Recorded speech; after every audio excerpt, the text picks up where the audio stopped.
গণভোট ইস্যুতে আসলে হঠাৎ কেন আন্দোলনের হুমকির রাজনীতির মাঠ কেন উত্তপ্ত হয়ে উঠলো, কি বলবেন? জি ধন্যবাদ। আমি লাস্ট কথা থেকে আসি।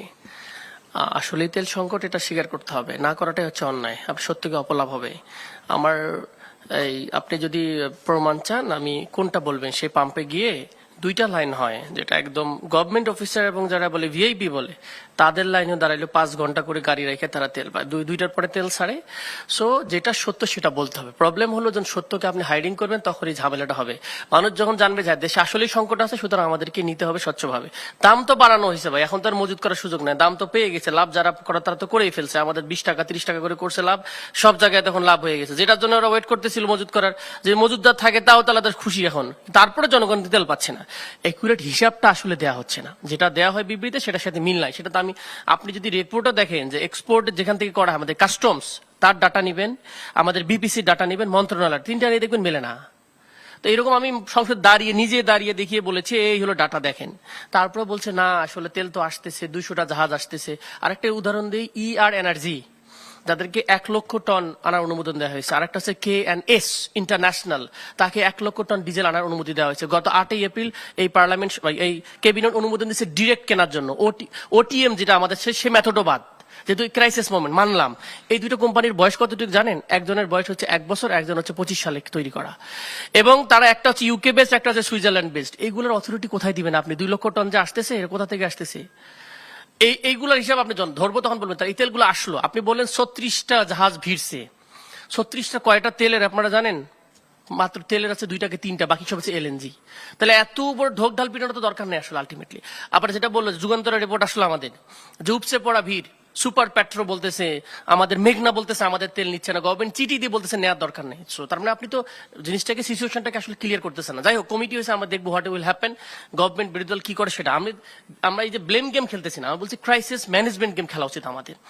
এখন 2 নম্বর আসি, গণভোট ইস্যুটা, এটা আজকের ইস্যু না তো। ওই সময় রিফর্ম এজেন্ডা যারা ছিল তারা মানবে না বলে গণভোট দেওয়া হয়েছে। সিস্টেমের মধ্যে নাই বলে তো গণভোটটা দেওয়া হয়। সিস্টেমে থাকলে গণভোট দেওয়া তো দরকার ছিল না। এখন আমার কাছে গণভোট ইস্যু না, ইস্যুটা হচ্ছে বাংলাদেশের ক্রাইসিস যেগুলো তৈরি করে, পাওয়ার ট্রানজিশন ক্রাইসিস কোথায় হয়? কেয়ারটেকার। বাংলাদেশ জাস্টিস সমস্যা, উই ওয়ান জাস্টিস, সব প্রধানমন্ত্রীতে দেখা থাকে। প্রধানমন্ত্রী আপনি তরুণ হত্যার বিচার করেন, প্রধানমন্ত্রী আপনি আমার অমুক হত্যার বিচার করেন। What is this? এটা রাষ্ট্র সিস্টেমে 3টা পিলারের মধ্যে একটা পিলার হচ্ছে আমরা জাস্টিস সিস্টেম। আপনি সেটাকে একটা প্রধানমন্ত্রীর আন্ডার, এক্সিকিউটিভ পাওয়ার আন্ডার দিচ্ছেন। আপনি আহত হইলে আপনি তো জেলখানা পাবেন না, সরকারি দল বিরোধী দল হন, যে দলই হন, আপনার জাস্টিস পাওয়ার তো একটা অধিকার আছে রাষ্ট্রের কাছে। আপনার সাথে গভর্নমেন্টের প্যাক্টটা কি? সোশ্যাল কন্ট্রাক্টই হচ্ছে আমাকে তুমি জাস্টিস দিবা, নিরাপত্তা দিবা, রাষ্ট্রকে সেই জায়গাগুলো হচ্ছে অ্যান্টি করাপশন। ধরবেন কারে? ধরার সুযোগ নেই। মেজর 10টা জিনিস যেটা রাষ্ট্রের রিফর্ম করার দরকার আছে কিনা আপনি নিজে বলেন, বিবেকের কাছে কোশ্চেন করেন যে এই রাষ্ট্রটাকে কি আমি বর্গা দিব কোনো দলের কাছে, নাকি রাষ্ট্রের সম্পদটা রক্ষা করবো, বিচারটা রক্ষা করবো? আমার দল ক্ষমতা আসছে তাই, আপনার দল তো যে কোনো সময় ক্ষমতা থেকে চলে যেতে পারে। পৃথিবীতে কেউ চিরস্থায়ী তো নয়। কিন্তু সিস্টেমগুলো যদি নষ্ট হয়ে যায় তাহলে আমরা বারবার এরকম চিল্লাতে থাকবো, আন্দোলন করব। আপনি কোনো দলের পক্ষ থাকতেই পারেন, কিন্তু আপনি জাস্টিসের বিপক্ষে থাকতে পারেন না। আপনি যে কোনো দলের পক্ষেই থাকতেন, কিন্তু আপনি একটা এন্টি গভর্নমেন্ট বা কোনো দুর্নীতির পক্ষে থাকতে পারেন না। আমি ঘুরে ফিরে দেখলাম এখানে আমাদের কয়েকটা সিস্টেম ধ্বংস করা হয়েছে, সেইগুলোই তো বাতিল করা হয়েছে। আপনার মানবাধিকার লঙ্ঘনের বিষয় আছে, এন্টি করাপশন, তারপরে হচ্ছে আমাদের জাস্টিস সিস্টেম, কেয়ারটেকার গভর্নমেন্ট এবং নির্বাচন কমিশন, যেটা দিয়ে আপনি আসবেন বলতেছেন যে আমি ইলেক্টেড হব থ্রু একটা ফ্রি ফেয়ার ইলেকশন। সেই জায়গায় যদি সংকট থাকে তাহলে আপনি কিভাবে করবেন? বাংলাদেশের মানে এত নিউট্রাল, এত ভদ্র, এত সিভিল সোসাইটি হয়ে গেছে, এত civilised, do not understand even how to ফাক। এবং আপনি পার্লামেন্ট মেম্বারদের নিয়ে ধরে ধরে জিজ্ঞেস করেন তো যে পার্লামেন্ট মেম্বার কাজ কি কয়জন বলতে পারবে?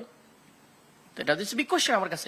আমি সম্মানটা কি বলতেছি, হয়তো বলতে পারে। তাহলে আপনি ব্যুরোক্রেট হন আর যেই হন, আমাদের ব্যুরোক্রেটটা কি তার নিয়ম অনুযায়ী আচরণ করে? ওনা তো ওভার পাওয়ার চেষ্টা করে সবাই তার জিনিসটা ঠিক রাখার পরে। সুতরাং তাহলে মানুষ প্রফেশনাল আকারে যদি রাষ্ট্রকে বিভাজন মুক্ত, রাষ্ট্রের কিছু নেচার থাকে, সেটা দেওয়ার পরে আপনি দলীয়ভাবে আপনি পাওয়ার এক্সারসাইজ করেন। ধন্যবাদ।